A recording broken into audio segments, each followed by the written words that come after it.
सपना मेरो ठुलो छ गर्नु छ धेरै सङ्घर्ष सपना देखेर त्यसमा हराउनु मनपर्छ पुरा गर्ने प्रयास गरिरहेको हो पर त्यो समाजसँग म लडिरहेको हो छुट्टै छ मेरो सोच काम गर्ने तरिका सबैले भन्छ मलाई काम केही गरिखा त्यसैको लागि मैले धेरै कुरा सोचिरहेको छु दिमागमा नचाहिँदो छ काम पुरा बोकिरहेको छु पञ्च सबले आखि साथ दिने कोही छैन आफ्नो भने आफ्नो मिल्छु परै भने कोही होइन विश्वासलाई नछाडिसके सालाई दुनियाँको भित्रको सबै कुरा उसले मात्र सुनिरहेको प्रयास गरिरहेको उसको बुझिरहेको सफलता मिल्न पर्ने आसमा डुबिरहेको कसैले नबुझ्दा उसले मलाई बुझ्दथ्यो हामी दुवै साथमा सोच्नु लिइरहेको थियो आज म जसो आफ्नो काम गरिरहेको छु छिटो नभए पनि साह्रै अघि बढिरहेको छु सामान्य जीवन सपना पुरा देखिरहेको छु त्यसैलाई पुरा गर्न निरन्तर लडिरहेको छु विभिन्न समस्या आफ्ना आफ्नो बाधाहरू अघि बढ्दा किताब पानी समस्या बाधाहरू केही गरी बुझाउनु जसका लागि समाजलाई आउँछन् अघि बढ हामी दुवै हात छ यहाँ तिमीले जे गरे त्यो केही अमूल्य छ ठुला काम गर सानो काम सीमा ठुलो छ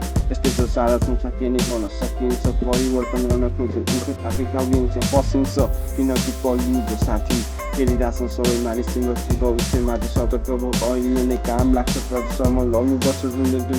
कतै अघि हाँसिने कि बाल्यकालको सम्झनाको कहाँ गयो सफलता चुन्दै जाँदा साथीहरू टाढा गयो एक्लो छु आज तर साथ कुनै कोही छैन अधुरो सपना कुरा गर्न खुसी हदैसँग दिन प्रतिदिन बिग्रिँदै गइरहेको छु सम्बन्ध सबै आफै टाढा हुन्छ कोही अब के गर्नु बिस्तारै बुझ्दैछु म आफ्नो यो जिन्दगी साथ हामी आवश्यक किनकि म घुम्दै त्यो दुःख पनि लाग्दैन मलाई आजकल एक्लो हुँदा साथ दिन्छन् उसले मैले काहीँ रासुका म त लाग्दैन मलाई आजकलको पूजाहरू बुझी सबै कुरा म त अहिले फिल्ममा छु रमाइलो त्यो पाराले यो जिन्दगी साथीलाई आजसम्म कति दुःखसँग सुख साथी लाग्छु तोपट्टि गरिरहेको छु पनि सबलाई थापिरहेको छु मनमा पीडा तर खुसी साथ थापिरहेको छु यो